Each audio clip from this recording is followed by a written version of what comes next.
Salam, bu videoda öz-özünə proqramlaşdırma öyrənməkdən danışacağıq. Daha doğrusu Azərbaycan dilində öz-özünə proqramlaşdırma öyrənmək yazanda Google-da birinci çıxan məqalədən danışacağıq. Məqalə mənə görə çox qərəzli bir məqalədir və proqramlaşdırma icması üçün təhlükəli və yeni proqramlaşdırma öyrənənlər üçün zərərli bir məqalə hesab edirəm. Gəlin görək nədir bu məqaləni qərəzli və zərərli eləyən. Alt başlıqlarından biri belədir. Kimlər self-study, yəni öz-özünə öyrənmə edə bilər? Normaldan yüksək fokuslanma qabiliyyəti olanlar. Nə deməkdir normaldan yüksək fokuslanma qabiliyyəti? Normal fokuslanma qabiliyyətini kim müəyyən edib ki, biz bilək ki, bizim fokuslanma qabiliyyətimiz normaldan yüksəkdir, yoxsa yox? Bəs bu söz burada niyə yazılıb? Mənim dediklərimi dəqiq saya bilmərik, bunlar sadəcə mənim fərziyyələrimdir. İndi eləyək qarşı tərəfdə desin ki, xeyr, bu məqalə yaxşı niyyətlə yazılıb, əslində biz bu sözü buna görə yazmışıq. Biraz sonra daha yaxşı başa düşəcəyik niyə yazılıb, amma indidən hiss etmək olur. Normaldan yüksək fokuslanma qabiliyyəti deyərək, burada proqramlaşdırmanın öz-özünə öyrənilməsinin çox çətin olacağı və hər adamın öz-özünə bacara bilməyəcəyi tipli bir şey olduğu iddia edilir. Deyəcəksiniz ki, bəs bu məqaləni yazan niyə yazıb? Bəs məqalənin başlığı kursa getmədən proqramlaşdırma öyrənməkdir axı. Elə maraqlısı da odur, elə qərəz də odur. Növbəti bəndə oxuyaq. Bir neçə ay ardıcıl gün ərzində 4 saat aralıqsız öyrənməyə vaxt ayıranlar. Baxın, bir vurğulayaq. Bir neçə ay ardıcıl olaraq gün ərzində 4 saat aralıqsız öyrənməyə vaxt ayıranlar. Bu məqaləni oxuyan adamın öz-özünə proqramlaşdırma öyrənməməsi üçün görün nə qədər açar söz düzüblər. Aralıqsız, yəni ara verməməlisiniz. 4 saat ərzində ara verdiniz, hamısı getdi, unuduldu. Olmaz, ara verməməlisiniz. Sual yaranacağı halda ətrafında soruşa biləcəyi proqramçı tanışları olanlar. Google və s. bunlara aid deyil. Tanış olmalıdır və siz ondan soruşmalısınız, o da sizə cavab verməlidir. İngilis dili biliyi əla səviyyədə olanlar. Əla, mütləq əla səviyyədə olmalıdır. Müxtəlif alətlər var, İngilis dilində olan videolara da baxıb başa düşmək üçün. Son illərdə süni intellekt alətləri var, amma bu məqalə çıxanda da Google Translate var idi və başqa çoxlu alətlər var idi. Və hətta İngilis dilindən başqa dillərdə də çoxlu resurslar vardı. Misal üçün Rus dilində, Türk dilində çoxlu yaxşı resurslar vardı. Mən özüm də proqramlaşdırma öyrənən zaman 2019-cu ildə İngilis dili bilmədən öyrənməyə başlamışam. Daha sonra İngilis dilindəki resursların keyfiyyət fərqini gördüm və qərar verdim ki, artıq proqramlaşdırmaya İngilis dilində davam eləməliyəm. İngilis dili bilmədən o yola başladım və proses zamanı alt yazıları oxuyaraq, çoxlu proqramlaşdırma ilə bağlı videolara qulaq asaraq İngilis dilimi proqramlaşdırma sahəsindəki bir videonu başa düşəcək hala gətirdim. Ondan sonra da baxdığım bütün videolara, oxuduğum məqalələrə ingiliscə davam elədim. Baxın, elə mənim təcrübəm göstərir ki, əla səviyyədə olmağa ehtiyac yoxdur. İndi gəlin keçək digər alt başlığa. Mən çalışacağım bu alt başlıqların üzərindən gedərkən biz eyni zamanda öz-özünə proqramlaşdırma öyrənməyin müsbət tərəflərindən də danışaq. Proqramlaşdırma kursları hansı hallarda daha yaxşı seçimdir? Bəh. Gəldik deyəsən məqaləni yazan adamın istədiyi yerə. Baxın, öz-özünə proqramlaşdırma öyrənmək haqqında 4 bənd yazıb və hər biri məqaləni oxuyanı proqramlaşdırma öyrətməkdən soyutmaq üçündür. Yəni, əlindən gələni eləyib ki, öz-özünə proqramlaşdırma öyrənməsin. Burada isə görək nələr deyir.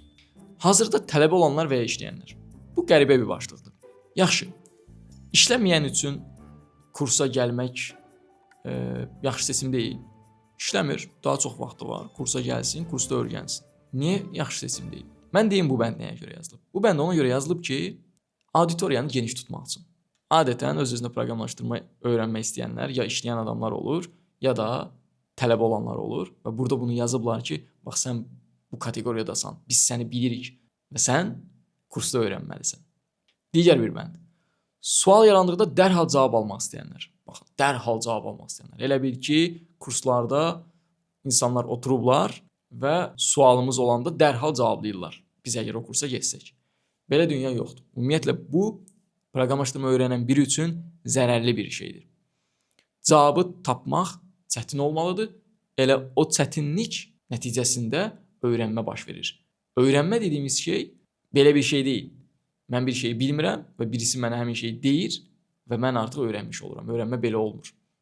Öyrənmə, mən bir şeyi bilmirəm, bilmək üçün çalışıram. Çalışan zaman çoxlu digər bildiyim şeylərdən kömək alıram. Bilmədiyim şeylər oxuyuram. Bunların arasında əlaqə qururam. Daha sonra tətbiq edirəm. Bütün bu proses nəticəsində öyrənmə prosesi baş verir. və qəti şəkildə öyrənmə sual və cavab nəticəsində olmur. Öyrənmə daha mürəkkəb prosesdir. Və bu əslində niyə gənclər, tələbələr və işləyənlər öz-özünə proqramlaşdırma öyrənməlidir? Onun cavabıdır. Xətalar olduqda onları dərhal yoxlayıb bildirməsini istəyənlər. Bu da yenə heç də faydalı bir şey deyil. Birincisi, kurslar bunu vəd edə bilməz. Çünki dərhal, kimə görə dərhal? Mənə görə dərhal cavab yazdım, 10 dəqiqə sonra cavabın gəlməlidir. Amma onlara görə dərhal bir gün sonra cavabın gəlməyi ola bilər. Digər bir mənd. CV-sinə əlavə bir peşə sertifikatı artırmaq istəyənlər. Daha əvvəl başqa developerlar da kursların verdiyi sertifikatların nə qədər yararsız olduğunu açıqca izah edib. Mən də burada onu yerləşdirərəm. Siz də videonu saxlayıb baxarsınız. O kurs ki, öyrənmək yerinə daha çox tələbə qazanmaq üçün belə bir məqalə yazmağa hazırdır. Əmin olun, o kursun verəcəyi sertifikatın əmək bazarında elə də böyük dəyəri yoxdur. Növbəti başlığa keçək. Eyni müddətdə başqa proqramçılarla birlikdə əylənərək öyrənmək istəyənlər. Bəli, bu yaxşı bir bənddir. Ümumiyyətlə, kursa getmək, proqramlaşdırma öyrənən zaman öz-özünə öyrənməyib kursa getməyin müsbət tərəflərindən biri əlaqələrin formalaşmasıdır. Və bu bənd də onunla əlaqəli bir bənddir. Lakin bunu kursa getmədən də əldə etmək olar. Müəyyən icmalara qoşulmaq, müəyyən insanlarla əlaqə saxlamaq, hekayənizi Instagramda paylaşmaq, müxtəlif qruplarda paylaşmaq və nəticə olaraq yenə də insanlarla birlikdə öyrənə bilmək. Yeni şirkətlərdən daha tez iş təklifi almaq istəyənlər. Bəli, kurslar bununla da bağlı biraz avantajlıdırlar. Çünki onların bəzi şirkətlərlə əlaqələri olur və müəyyən yönləndirmələr edə bilirlər. Bu doğrudur. Lakin biraz əvvəl dediyim, əgər siz hekayənizi paylaşsaz və qruplarda aktiv olsaz, öyrəndiklərinizi bölüşsəz, digər insanlara dəstək olsaz, sizin onsuz da bir əlaqəniz formalaşacaq və bacarıqlarınız iş tapmaq mərhələsinə gəlib çatdıqda siz rahatlıqla iş tapa biləcəksiniz. Proqramlaşdırmanı qısa vaxtda öyrənmək istəyənlər. Bu da yenə yaxşı bir vəd deyil. Kursların müəyyən kurikulumu olur. O kurikulumun müəyyən sərhədləri olur. Yəni, misal üçün 6 ay çəkməlidir. Və nəticə olaraq orada qrup halında hərəkət edən tələbələrdən birinin qabağa keçməsi əslində kursun işinə yaramayan bir şeydir. Nəticə olaraq tez öyrənmək istədikdə siz rahatlıqla daha çox videoya baxaraq, daha çox praktik edərək, daha çox məsələlər həll edərək, layihələr işləyərək irəliləyə bilərsiniz. Amma kursda bunu etməyiniz bəs daha çətindir. Çünki digərləri ilə ayaqlaşmalısınız. Və digərləri həmişə yaxşı olmur. Digərlərinin içində sizdən daha sürəti zəif olanlar olur və nəticə olaraq bu da qrupun ümumi sürətinin zəifləməsini gətirib çıxarır. Nə oldu? Müsbət bir şey kimi yazılıb, amma əslində kursun mənfi halıdır. Müəllim və ya kurs tərəfindən iş təkliflərini tövsiyə almaq istəyənlər. Biraz əvvəlki bənddən birinə eynidir. Yerli şirkətlərdən daha tez iş təklif almaq istəyənlər. Sadəcə o bəndin biraz daha quruluşunun dəyişdirilmiş formasıdır. Ödənişsiz karyera məsləhəti almaq istəyənlər. Bu da yenə yanlışdır. Burada ödənişsiz sözü ümumiyyətlə doğru söz deyil. Ödənişsiz əgər karyera məsləhəti verirsə bu kurs, hamıya verə bilər. Yaxşı. Məsələn, bir proqramlaşdırmanı özü öyrənmiş bir şəxs keçsin həmin kursa və desin ki, mənə karyera məsləhəti verin. Ona sizcə bu məsləhəti verərlər? Verməzlər. Deməli, bu ödənişsiz bir xidmət deyil. Sadəcə bu xidmət alınan paketin içərisində verilən bir xidmətdir. Yəni, sizə əgər bir karyera məsləhəti veriləcəksə, o karyera məsləhətinin xərci nə qədərdirsə bu hesablanıb və kursun paketinə daxil edilib. Yəni, əslində burada hədiyyə olaraq göstərilir, amma o sizə verilən xidmətin bir hissəsidir. Mənim öz təcrübəm self-study ilə olub. Mən kursa getmişəm bir müddət və heç də yaxşı təcrübəm olmayıb. Kurs mənim inkişafıma xeyirdən daha çox zərər verib və mən kursu yarıda saxlamışam, yenidən öz-özünə öyrənməyə qayıtmışam və daha sonra yaxşı nəticələr əldə edə bilmişəm.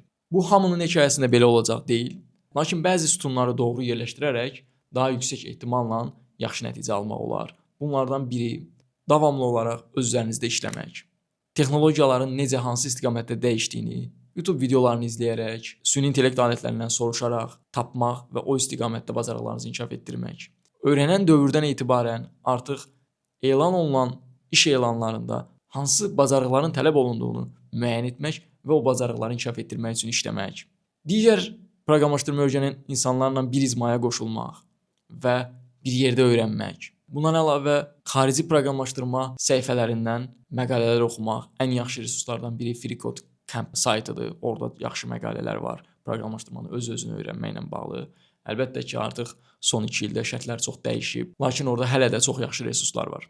Bütün bunları doğru etdikdən sonra və bundan əlavə bunları etdiyimiz zaman qazandığımız başqa bacarıqlar, metodlar, variantlarla çox daha yaxşı nəticələr əldə etmək mümkündür və tam əminliklə deyə bilərəm ki, ən yaxşı halda proqramlaşdırmanı bu dövrdə öyrənmək üçün yaxşı olar ki, özünə öyrənmə metodunu tətbiq edərək öyrənməyə başlayasınız. Müəyyən bir müddətdən sonra mentor dəstəyi alasınız. Əgər mentor dəstəyi almaq imkan yoxdursa, daha çox videoya baxaraq, daha çox məqalələr oxuyaraq, insanların təcrübələrini dinləyərək, insanlara hal-hazırda sahədə işləyən developerlarla əlaqələr qurmağa çalışaraq, suallar verərək doğru yolları müəyyən edib o istiqamətdə davam edəsiniz. Bu iki yaxşı variantdan sonra bir də kurs variantı var. Mənim ağlıma kurs variantı kimin üçün uyğun olar sualını verdikdə demək olar gəlmir. Bu sualı mən proqramlaşdırma həqiqətən öyrənmək istəyən, gələcəkdə karyerasını proqramlaşdırma sahəsində görənlər üçün düşünürəm və ağlıma heç bir qrup gəlmir. Amma bəlkə də kimlər üçün uyğundur. Onlar da